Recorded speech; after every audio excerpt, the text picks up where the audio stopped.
Beloved friends, let us come together for a moment of quiet before we speak of prayer, before we inquire into its nature. Let us rest, simply rest in the awareness that something sacred is already here, not something to be achieved, not something to be summoned, not something to be earned, but something that is. For many centuries we have been taught that prayer is an act of reaching out to a God somewhere, somehow above or beyond, reaching out from a sense of need, a sense of lack, a sense of fear or insufficiency. And so we struggle and we plead and we hope that some higher power might look upon us with favor. But this is not prayer. This is the mind, unaware of its true source, trying to make contact with its own self. In the infinite way, we begin not with words, but with silence, not with asking, but with listening. For prayer does not start with our voice. Prayer begins with the recognition that there is a presence here before any thought, before any request, before any desire. This presence is closer than breath, nearer than hands and feet. It is not brought into being by our effort, nor is it changed by our petition. It is the living activity of God being itself. And so as we gather, I would ask you not to prepare your mind to ask for anything. Do not prepare yourself to convince God of your worthiness. Do not seek to catch God's attention, for God has never lost sight of you, and in truth, God has never been apart from you. Let us begin instead with the simple realization that prayer does not go out to a far-off heaven. Prayer is the acknowledgement of the heaven already within you. Prayer is the recognition that all which God is now. God is not waiting for our words. God is not waiting for our change of behavior. God is not waiting at all. It is we who wait. We wait for the noise of the mind to subside. We wait for the fear of tomorrow to loosen its grip. We wait for the cloud of separation to dissolve, enough for us to perceive even a glimmer of the eternal. And when that glimmer appears, even faintly, even briefly, something within us knows this is prayer. This stillness, this presence, this quiet certainty that God is not a God who answers from afar, but a God whose very nature is fulfillment, completeness, wholeness, harmony. A God who does not respond, because a God who cannot respond, God does not become anything, God is. And prayer is our realization of that isness. So in this moment, let us lay aside every sense of effort. Let us set down the old belief that God must be awakened, moved, or persuaded. Let us release even the subtle thought that prayer must bring something into our experience. There is no something to bring. There is only the infinite, present, complete activity of God, already functioning as your life, as your being, as your consciousness, if only you will recognize it. In the quietness of this moment, notice how every desire begins to soften. Notice how every problem you carried begins to lose a little of its density, not because the outer world has changed, but because you have touched something deeper than the world. You have touched the atmosphere of God. And so we begin not with many words, not with emotional strain, but with the simple, profound knowing that prayer is not the act of calling upon God. Prayer is the awareness that God is already here, already complete, already expressing itself as the life we live. Let us rest in that truth, for in that resting lies the doorway to all real prayer.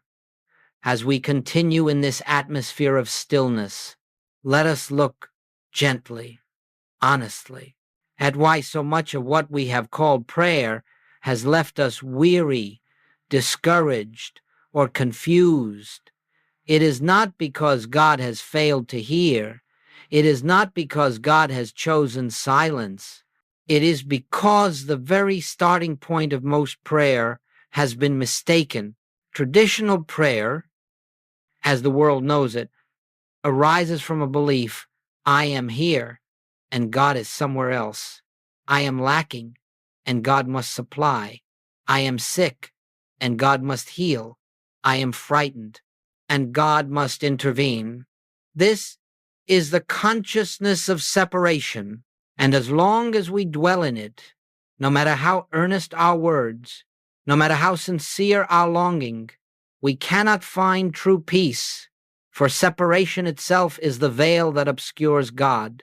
You see, the moment we believe we must reach out to God, we have already concluded that God is not where we are. The moment we attempt to persuade God to act, we have already accepted the illusion that God has not acted.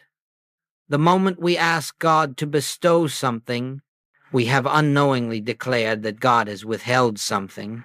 And so our prayers, though heartfelt, are built upon an unreality. There is no separation, there is no distance, there is no interval in which God is absent and must be summoned.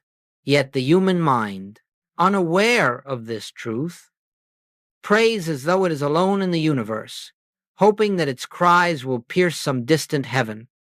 Think of it this way. If the sun is shining in its fullness, but you place a heavy curtain before your window, you may sit in the dimness and ask for light. But the light has not withheld itself. Only the curtain stands between you and its warmth. So it is with God.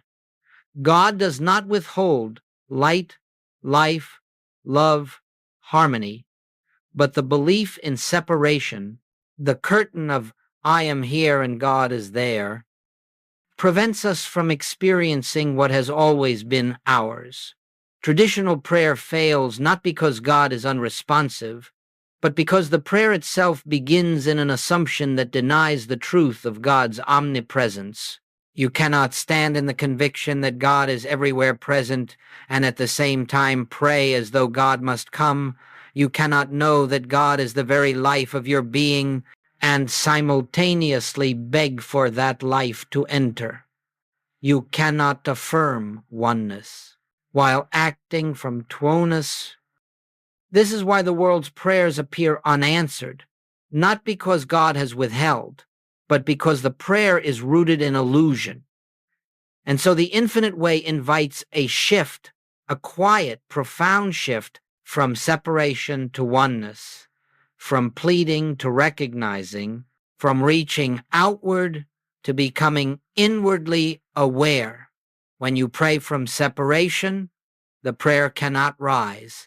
When you pray from union, the prayer is already fulfilled. Let us pause for a moment here. Close your eyes if you wish. Notice the subtle habit of reaching outward. Notice how the mind tries to stretch toward something beyond itself. That stretching is the mark of separation. Now gently, without force, without strain, withdraw that reaching. Let it fall away, and instead rest in the simple truth. Right here, where I am, God is, not as an idea, not as a belief, but as a presence, alive, whole, complete. As this realization dawns, even faintly, the heart discovers that it has been looking in the wrong direction. The search beyond dissolves. The attempt to persuade God quiets, and what remains is a stillness that whispers, "You were never separate from me." This is why traditional prayer, built upon the belief of two, a needy human appealing to a distant God, must inevitably fall short. It attempts to solve a worldly problem without first resolving the inner illusion. Only when the illusion of separation is lifted does prayer become prayer. You do not need to cry out. You do not need to convince the infinite. You need only realize the truth that has been true all along. God is the substance of your life, the breath of your being, the light within your consciousness, the presence that never moves, because it is already present everywhere. When this truth is felt even slightly, you will understand why asking fails and why recognition succeeds. Beloved friends, separation is the only barrier, and the moment separation is gone, prayer becomes the effortless activity of awareness itself. Before we can speak of real prayer, before we can understand why prayer in the infinite way bears fruit, we must come into a clear and living awareness of the nature of God. For without this foundation, every step we take will be uncertain. We will pray inconsistently, think inconsistently, and live inconsistently, because our conception of God will be divided, limited, or distorted. The nature of God is not a subject for belief. It is not something we adopt because it sounds holy or comforting. It is something we must learn to experience, to feel, to realize at the center of our being. For God is not known through the mind that reasons. God is known through the heart that recognizes. Let us begin here. God is infinite. This means that God is without boundary, without limit, without division. God does not start in one place and end in another. God is not more present in one temple than in another, more available to one group than to another, more active in one life than in another. Infinity knows no degrees. If God is infinite, then God is fully present, fully available, fully expressing, right where you are. This is the first truth we must allow to sink deeply into us. God is not approaching, God is not coming, God simply is. Next, God is omnipresence. If God is omnipresent, present everywhere, then there is no spot where God is absent. Not in your home, not in your workplace, not in your distress, not in your darkest hour, even in the very place where the mind reports fear, disease, or lack. God is there, fully, completely, indivisibly present. To believe otherwise is not to insult God, it is simply to misunderstand God. Now, consider omnipotence. If God is all power, then there is no power apart from God. No power in disease, no power in lack, no power in discord, no power in fear. And so, when we pray to remove a problem, to destroy a condition, to overcome an obstacle, we are unknowingly granting power to something that has none. We are praying to an illusion. God alone is power, not a power of force, not a power of domination, but the gentle, effortless power of being what God is: life, love, intelligence, harmony, purity, wholeness. And now we approach the heart of the matter. God is one. This is perhaps the most important truth for spiritual realization. God is not many. God is not one among many powers. God is not one being separate from another being. God is one being, one life, one consciousness, one presence, expressing itself in infinite ways. This oneness is the key to understanding why prayer cannot be a plea if God is one. And if you live and move and have your being in that one, then there is no place to pray to. There is only a presence to become aware of. We do not reach out to God, for God is the very substance of our being. We do not call upon God, for God is the essence of our consciousness. We do not ask God to come, for God is the breath within our breath, the life within our life. A wave does not pray for the ocean to come to it. It simply becomes aware that it is the ocean in expression. And so it is with you. When you understand that God is infinite, omnipresent, omnipotent, and one, you can never again pray as one who is separate, one who must reach out for help, one who must change the mind of deity. You will understand that prayer is not an attempt to influence God. It is the quiet recognition of what God already is, and therefore of what you already are in God. Let this truth settle softly into you. God is not a responder. God is a presence.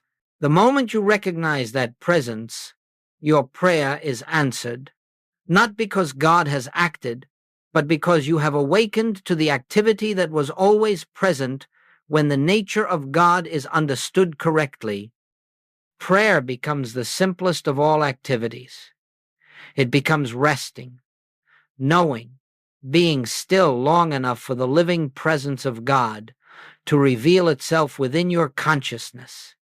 In that moment, you will discover that prayer is not something you do.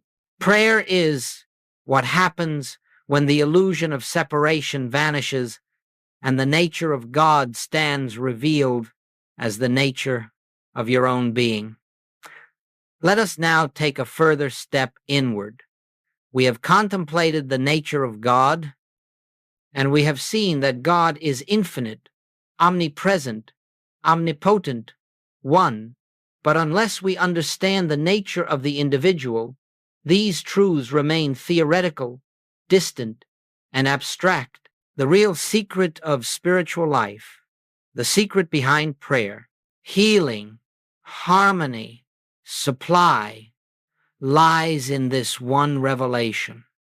Your true identity is not separate from God, not part of God, not close to God, not dependent on God, but one with God, because God is the substance, life, and consciousness of your being. This is a truth so sacred, so transformative, that the human mind resists it. It says, "No, I am a mortal creature. I am a personality with flaws and fears. Surely God and I cannot be one." But this objection arises only from the surface mind, from the conditioned belief in a self apart from source. Let us be clear. The you that is one with God is not the personal ego. It is not the human mind, not the physical form, not the emotional nature. It is the I behind all personal sense, the divine I, the spiritual identity, the Christ nature. That is the true self of every individual. When Jesus said, "I and the Father are one," he was not claiming a unique privilege. He was revealing a universal truth of being. He was speaking from the I, that is, the same I in you, the same divine self that lived through Jesus lives as you. The same life that animated him animates you. The same consciousness that healed through him is the consciousness that constitutes your being. This is not poetry. This is spiritual reality. Now, notice what happens when this truth is even lightly sensed. The entire basis of prayer changes. We no longer stand as beggars, as petitioners, as creatures appealing to a power outside ourselves. We stand instead as expressions of God, as individualized activity of the one infinite life. We do not seek God. We are the place where God shines through. We do not call upon God as an outside presence. We awaken to the presence functioning within us. Take a moment now to feel this. There is an I in you, that does not grow older, that is not wounded by the past, that is not frightened of the future. It is the same I you knew as a child, the same I you know now. It is untouched by time, uncolored by circumstance, undamaged by experience. This I is the divine identity, the Christ of you, the Son of God, expressing itself as individual being. When you pray from this realization, you do not ask God to change anything. You rest in the awareness that God is already being itself as your life, as your supply, as your harmony, as your wholeness. You begin to understand, I do not live my life. God lives its life as me. And this recognition, quiet, gentle, inward, is the essence of true prayer. Let me say this plainly. Every problem you face arises from identifying with the human self instead of the divine self. When you believe yourself to be a limited human being, you naturally pray as one. You pray from fear, from lack, from separation, and this prayer bears the fruit of its origin. But when you recognize the divine nature of your being, when you know that your life is God, life, your mind is God, mind, your essence is God essence, you no longer pray for anything. You simply dwell in the awareness of what already is. Prayer then becomes an act of remembrance, a return to your own true identity. Let us sit for a moment with this truth. I am not a human being trying to know God. I am divine being appearing as this individual life. Feel how this dissolves effort. Feel how this quiets fear.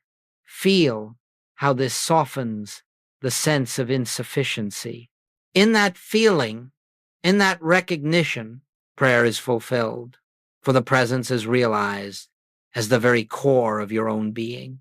This realization is the turning point in spiritual life. Once you grasp even a glimmer of your divine identity, the old mode of praying, begging, pleading, hoping, falls away like a worn-out garment. You awaken to the truth that the God you sought was the self that was seeking. And from that moment onward, your spiritual life becomes a journey not of trying to reach God, but of deepening recognition that God has always been living its life as you. Let us now walk softly into one of the most liberating revelations of the spiritual life, a truth at once simple and profound, yet hidden from the world because it cannot be grasped by the reasoning mind. If God is infinite, omnipresent, all power, and one, then we must come to see something that seems startling at first. There is, in truth, nothing to fix. All the fear, all the discord, all the disease and lack that seem so real to the human mind have no actual existence in God. And because God is the only reality, they have no existence in spiritual being. This does not mean we ignore appearances. It does not mean we pretend there is no pain or struggle. It means we recognize that the appearance, the thing the senses report, has no place in the divine reality, and therefore cannot be healed, corrected, improved, or adjusted. You cannot fix what does not exist in truth. You can only awaken from the illusion of it. This is what the infinite way calls the nature of error. Error is not a power to overcome, nor a condition to remove, nor a force to battle. Error is simply the absence of spiritual awareness, a mist of human belief dissolved not by effort, but by realization. Think of darkness. You do not open the window to fight the darkness. You open the window to reveal the light that was always present. And in the presence of light, darkness has no power, no substance, no continuity. It simply is not. So it is with the errors of sense. What the human mind calls disease is not a spiritual presence. It is a misconception of life. What the human mind calls lack is not a real condition. It is a misapprehension of the infinite supply that flows from God as your being. What the human mind calls sin, discord, brokenness, injustice, is not a reality in God. It is an appearance in the dream of separation. Let us dwell on this gently. If error had reality, God could not dissolve it. If it had substance, prayer could not remove it. If it had power, God would be challenged. But God is infinite, and infinity leaves no room for a second power. Thus, error is nothing but the shadow cast by the belief in separation, a belief with no spiritual law to sustain it. Now consider what this means for prayer. If you pray to fix a condition, you are declaring that the condition has reality. If you pray to remove an illness, you are granting it substance. If you pray to correct lack, you are acknowledging a power apart from God. And so the prayer cannot rise, for it begins in the assumption that something real must be changed. But when you understand the nature of error, you will no longer pray for God to correct anything. You will pray to realize that nothing in God requires correction. Let us not misunderstand this. We are not dealing in denial. We are dealing in spiritual vision. Denial rejects. Realization reveals. When a discordant appearance arises in the body, in finances, in relationships, in the world, we do not close our eyes to it. We do not pretend it is not there, but neither do we accept it as real. We behold it as a mental concept, an appearance without substance, and we turn inward to the presence. We rest, we listen, we become still, and in that stillness the truth dawns. There is no power apart from God. There is no presence apart from God. There is no reality apart from God. What I see with the senses is not the truth of being. And as this inner recognition becomes established, the appearance begins to dissolve, not because we fought it, but because we saw through it. Do not attempt to fix a dream. Awaken from it. Do not attempt to heal unreality. Recognize reality. This is the essence of spiritual healing, not the changing of conditions, but the changing of perception, not the correction of appearances, but the revelation of truth in every moment, every situation, every discord. The infinite way asks us to remember there is nothing to fix in God, and God is the only reality. Let us pause here. Notice the relief that comes when you release the burden of fixing, striving, overcoming. Error is not a stubborn presence that must be conquered. Error is a misunderstanding that vanishes in the light of awareness. As we continue deeper, you will see why this understanding transforms prayer entirely. Prayer becomes not the attempt to change the outer, but the gentle inner recognition that God is the only presence and the only power. And when this is realized, the appearance must change of its own accord, for it never had a foundation except in belief. Now that we have seen the nature of God and the nature of individual being and the nature of error, we come at last to the heart of our journey together, the true nature of prayer. Prayer as the world understands it, is the act of asking God for something, for healing, for supply, for guidance, for safety, for help. But this kind of prayer, though sincere, rests upon a fundamental misconception, the belief that God has something we do not have, that God withholds until asked, that God reacts to human need, that God responds to our petitions. Yet if God is infinite, omnipresent, and indivisible, what could God possibly withhold? If God is the very life of your being, what could God possibly give you that you do not already possess? In essence, let me state the infinite way teaching as simply as possible. Prayer is not petition.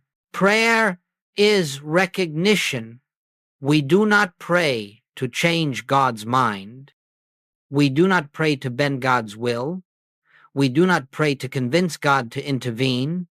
We do not pray to bring God into our experience. God is already fully present. Prayer, then, is the quiet realization of that presence. Real prayer begins the moment we stop asking and start knowing, the moment we stop striving and start resting, the moment we stop speaking and start listening. Listen now, not with the ears, but with the inner receptivity, and you may sense what prayer truly is. Prayer is the atmosphere of God made tangible in consciousness. It is the awareness, however delicate, that a presence is here, a presence that is not separate from your own being. When you turn inward in this way, when you release all demands, when you cease all mental effort, a subtle shift occurs. You feel yourself carried, supported, loved, and known by a presence that is not external, but intimately your very self. This is the beginning of true prayer. Let us explore it further. When you pray for supply, you reinforce the belief in lack, but when you recognize God as infinite substance, not substance to acquire, but substance already expressing itself, you discover supply flowing effortlessly into your experience. When you pray for health, you strengthen the belief that disease is real. But when you recognize the life of God as the life of your being, you behold the body responding to that realization. When you pray for peace, you declare your separation from peace. But when you recognize peace as an attribute of the presence within, you find your mind becoming still without effort. Prayer does not bring something to you. Prayer reveals what has always been yours. Let us rest in that. Now, how do we pray in this way? What does recognition look like? Real prayer unfolds in 4 simple movements. 1, we enter stillness, we quiet the mind, we withdraw attention from the world of appearances, we step out of the noise of thinking. 2, we release desire. We relinquish the urge to improve, fix, attract, or change. We do not want anything from God. We do not seek anything from God. 3, we become receptive. We open ourselves inwardly, not to a message, not to a voice, not to a sensation, but to the awareness that God is here. 4, we recognize. We let the truth reveal itself. Here where I am, God is. All that God is present. All that God is expressing itself. This recognition is prayer.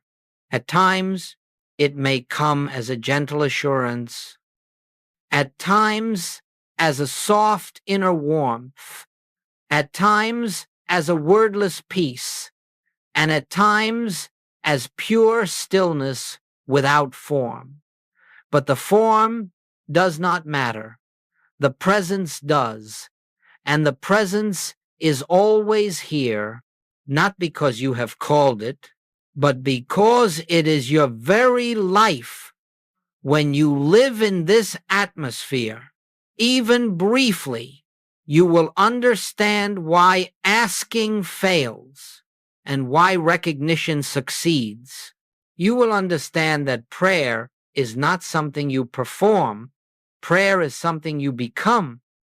It is a state of consciousness, a resting in God awareness, a quiet certainty that no matter what the senses report, God alone is the reality of your being. And the moment that certainty dawns, healing takes place, not as a miracle, not as a reward, but as the natural outpouring of realized truth. This, beloved friends, is the nature of prayer. Not words, but awareness. Not asking, but knowing. Not reaching, but recognizing. When this becomes clear, prayer becomes the most effortless of all activities, for it is simply the recognition of what God already is and always has been within you. Up to this point, we have spoken of prayer as recognition, the recognition of God's presence, of the divine nature of your being, and of the unreality of error. But now we come to something deeper, more intimate, more transformative, the practice of the presence. The presence is always here. You cannot bring it, you cannot summon it, you cannot call it forth. You can only become aware of it. This becoming aware, this living, breathing recognition, is what we call practicing the presence. Practicing the presence is not an activity of the mind. It is not a mantra, not an affirmation, not a repetition of holy words. It is the quiet realization of a fact. God is here. Where I am, God is. And in that moment, you are no longer a human being seeking God. You are divine being. Recognizing itself, let us walk together into the atmosphere of this practice. You may be sitting in a room. You may be walking on a street. You may be washing dishes. You may be driving a car. It does not matter where you are or what the body is doing. The presence is equally present. Now, gently, without strain, turn inward, not toward the mind, not toward the body, but toward the subtle sense that there is something here greater than thought, greater than emotion, greater than form. Feel into that. At first, you may sense only a quieting, a softening, then perhaps a spaciousness, then perhaps a warmth, a peace, a gentle assurance you cannot explain. This is the beginning of practicing the presence. We are not attempting to think spiritually. We are not reaching for a feeling. We are not striving toward an experience. We are simply allowing the presence that is always present to make itself known. And here is the great secret. The moment you turn inward, the moment you consent to silence, the moment you release striving, the presence begins to reveal itself, not because you have earned it, but because it is what you are. Practicing the presence does not remove your human responsibilities. It does not take you out of ordinary life. Rather, it allows the divine life to flow through every activity. You may be in a conversation, and suddenly you feel that the words are no longer yours, that something deeper, quieter, wiser is speaking through you. You may be in the midst of conflict, and instead of reacting, you find yourself resting in a peace that does not come from you. You may be facing illness, and instead of fear, you sense a presence that remains untouched by the condition. Notice something important. The presence never changes the situation. It changes your consciousness of it. And when consciousness changes, the situation must follow. Now, let us return again to stillness. Practicing the presence is not a discipline measured by minutes or hours. It is a way of living, a way of breathing, a way of relating to existence.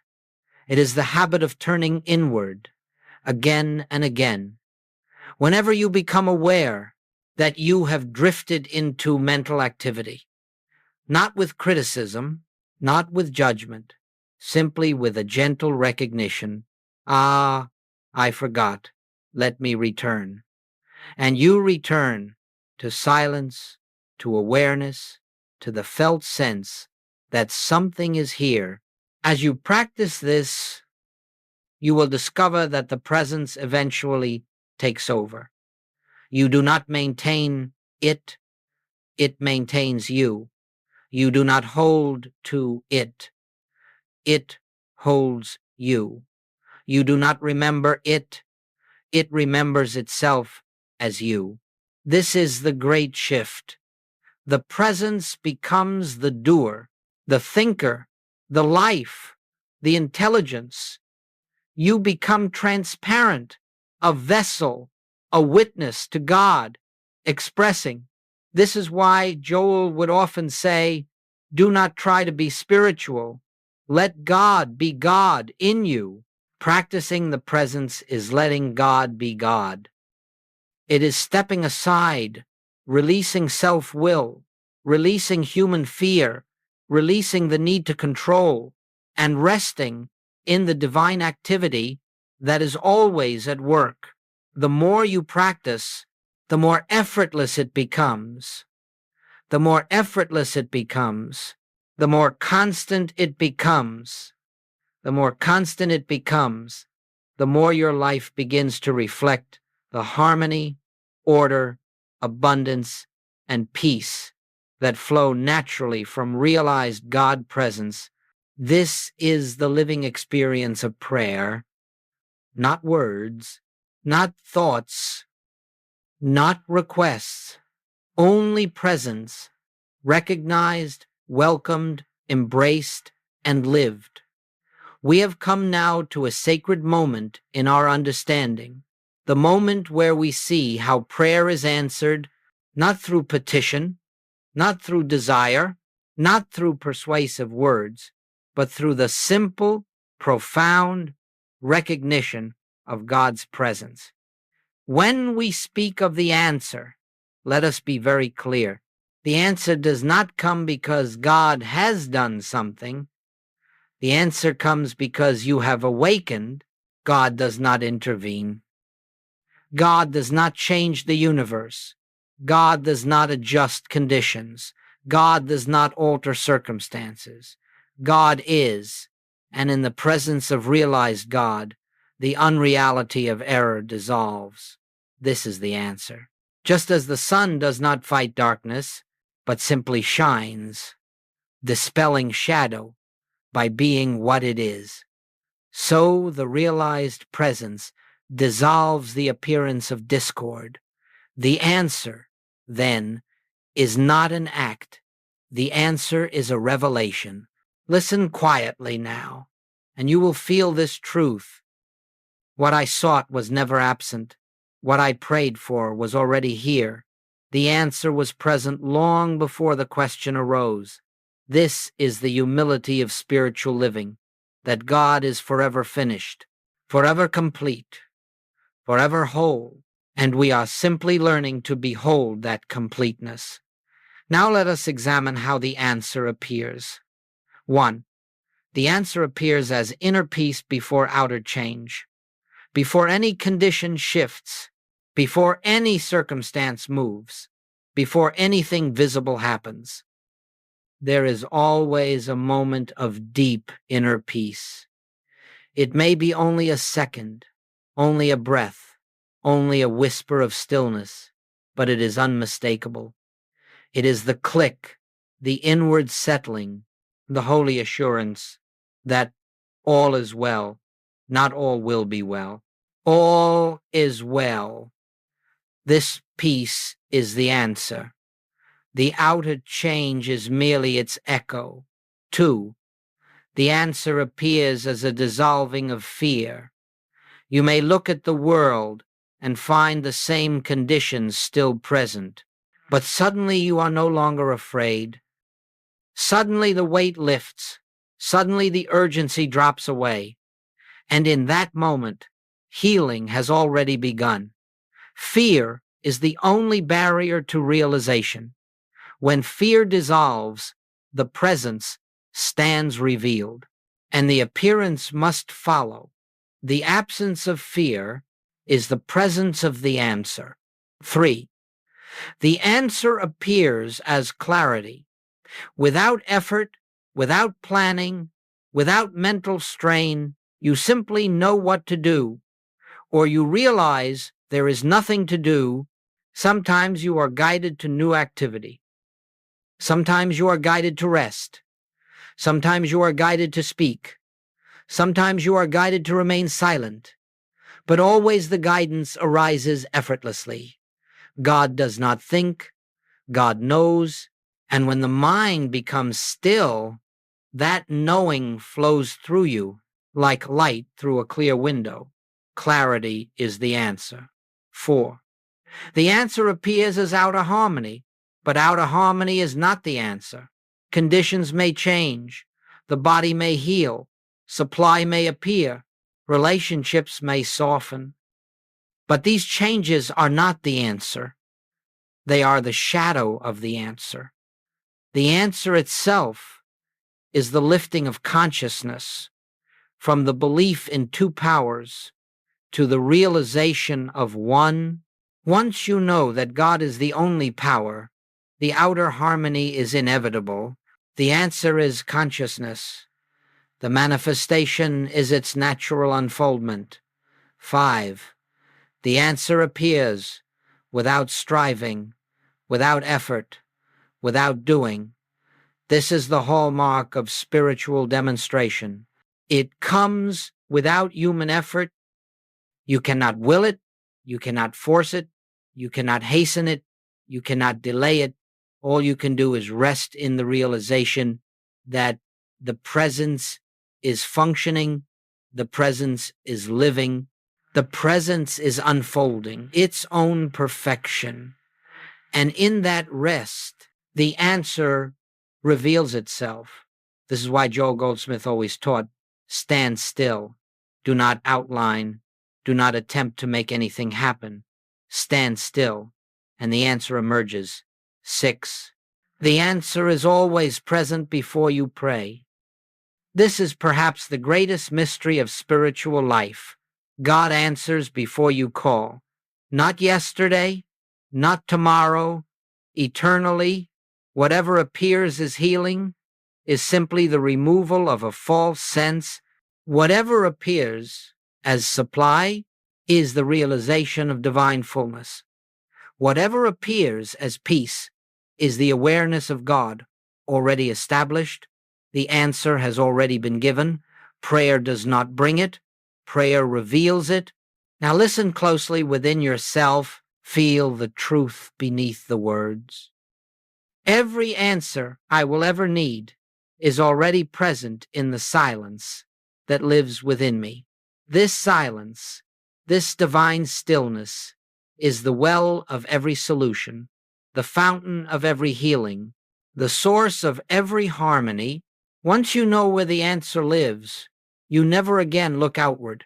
You turn inward, not to ask, but to recognize.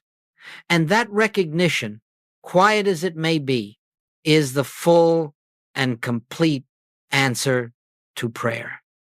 And now, as we come to the close of this journey, let us not think of it as an ending, but as a quiet returning, a turning back into the very silence from which all truth has been spoken, all healing has arisen, and all prayer has been fulfilled. Before a single word was uttered, for all we have explored, the nature of God, the nature of individual being, the nature of error, the nature of prayer, the practice of the presence, and the nature of the answer. All of it points to one sacred realization. God is here. God is now. God is the very life of your own being. There is nothing more to find, nothing more to seek, nothing more to attain, only this, to rest in the presence that has been quietly breathing through you since before time began. Let us enter that rest together. Be still now, not with effort, not with discipline, but with the gentle surrender of a child, leaning into the arms of a loving parent. For in this stillness, you will discover that the presence is already here, a soft, living radiance within you, needing no invitation, needing no preparation, needing nothing from you except openness. It has always been here. Your journey, your study, your practice, your questions, your seeking, all of it has been leading you not towards something new, but back to what has always been true. The presence is the prayer. The presence is the answer. The presence is the peace. The presence is the life. The presence is the wholeness. The presence is the abundance. The presence is the love. And you, your true self, are that presence in individualized expression. As we rest now, allow the sense of separation to fall away, allow the effort to dissolve, allow the mind to soften, allow the heart to open, and listen, not for words, not for messages, not for signs, but for the silence itself. For the silence is God, and in that silence, every prayer you will ever pray is already fulfilled. Every need is already met. Every question is already answered. Every healing is already complete. Every longing is already satisfied. Every fear is already dissolved. There is nothing more to add, nothing more to seek, nothing more to say, only this: Father, thou art ever with me, and all that thou art is embodied in my very being. Let this truth accompany you into every moment that follows, not as a thought, not as a belief, but as a living presence within you, guiding you, upholding you, unfolding through you. And as you go forth, remember, prayer does not begin with words. It begins with silence. Prayer does not end with results. It ends with realization. And the greatest realization of all is this: God is the only life you have, the only mind you have, the only being you are. Rest in that. Live in that. Walk in that. And let the presence shine through you as blessing, as peace, as light wherever you go. This is the fulfillment of prayer. This is the infinite way.